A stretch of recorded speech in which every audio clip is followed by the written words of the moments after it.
La prière du Notre Père, et nous le savons, mais il convient peut-être d'en prendre toujours plus conscience, particulièrement dans le carême, n'est pas une simple formule que Jésus nous aurait léguée.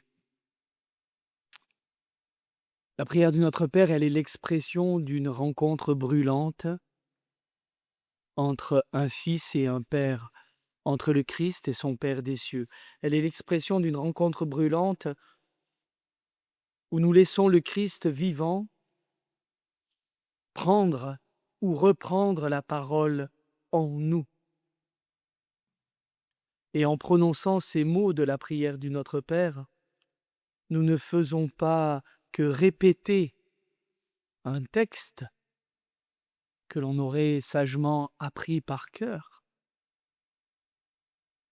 En priant et en prononçant les mots du Notre Père, nous offrons nos lèvres à Jésus pour qu'il continue aujourd'hui encore à s'adresser à son Père.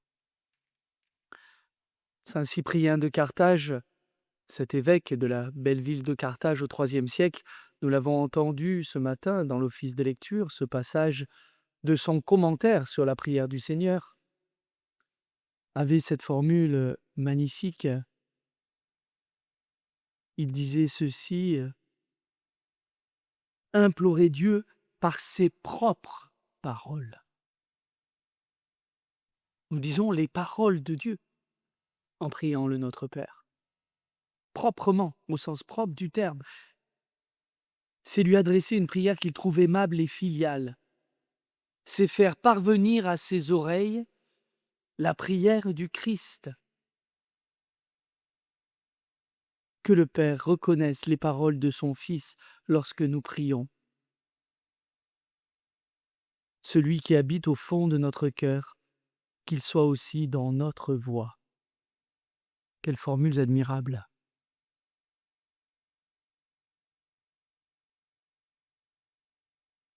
Le Notre Père est une prière de Fils qui nous filialise, qui nous rend toujours plus fils, parce qu'elle permet au Christ de prendre et de reprendre la parole en nous, au Fils unique du Père.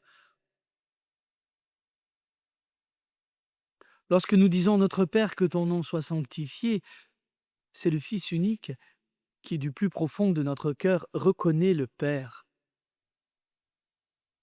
Et c'est l'Esprit Saint qui en nous crie Abba, Papa. Cette prière approfondit la grâce de notre baptême et elle la rend opérante. Mais la puissance de cette demande, insistons sur cela, réside dans le fait que c'est le Christ, le Saint de Dieu, qui la porte en nous.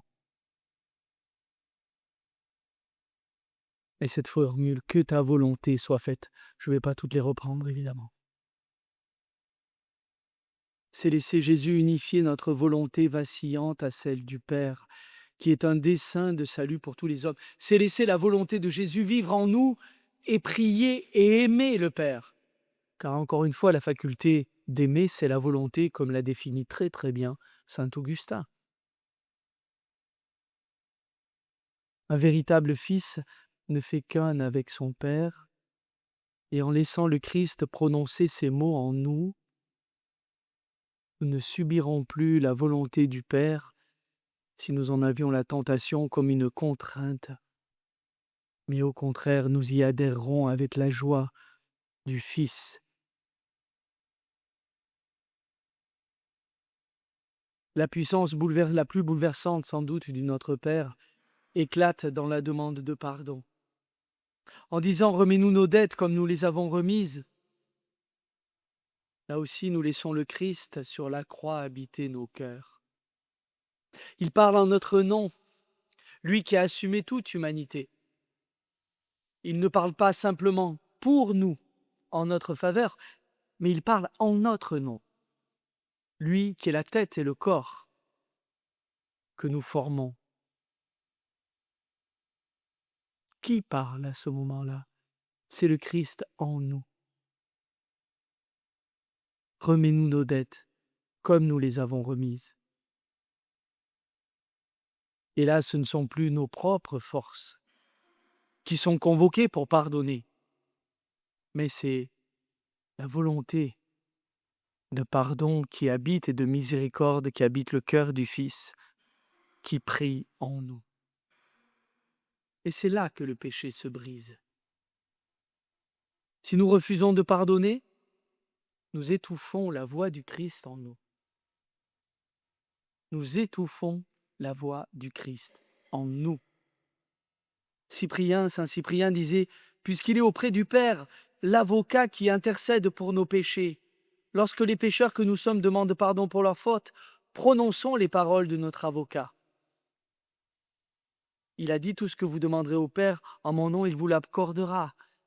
Autrement dit, si Jésus prononce en nous, pardonne-leur leurs offenses comme nous pardonnons à ceux qui nous ont offensés en notre nom, nous sommes sûrs d'être pardonnés. Et refuser de pardonner, c'est faire taire le Christ en nous. Et c'est se priver du pardon, évidemment, confirmé.